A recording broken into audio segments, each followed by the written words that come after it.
Mga dahilan kung bakit mabilis malobat ang iyong cellphone at minsan umiinit pa ito. Kung gusto mong malaman panoorin ang video, pumunta sa iyong phone settings.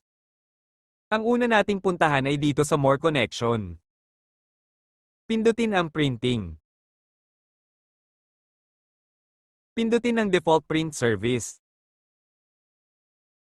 I-turn off mo dito ang default print service dahil makikita mo dito sa baba ay kusa siyang nag-scan kahit hindi mo ginagamit. Pagkatapos mong ma-turn off dito ang default print service, pindutin ang back arrow sa taas para puntahan ang location.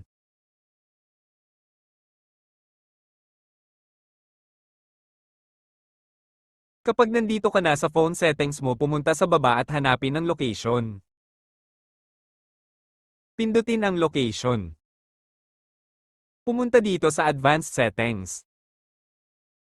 I-turn off mo dito ang Wi-Fi scanning at Bluetooth scanning dahil ito ang dahilan kung bakit umiinit at madaling malobat ang iyong cellphone dahil kahit hindi mo pa ginagamit ang Bluetooth at Wi-Fi ay kusa itong nag-scan ng mga devices. Pagkatapos mong ma-turn off dito, pindutin ang back arrow sa taas para pumunta sa huli nating i-turn off. Kapag nandito ka na sa phone settings mo, pumunta ka dito sa Google. Pindutin ang All Services. Pumunta dito sa Devices.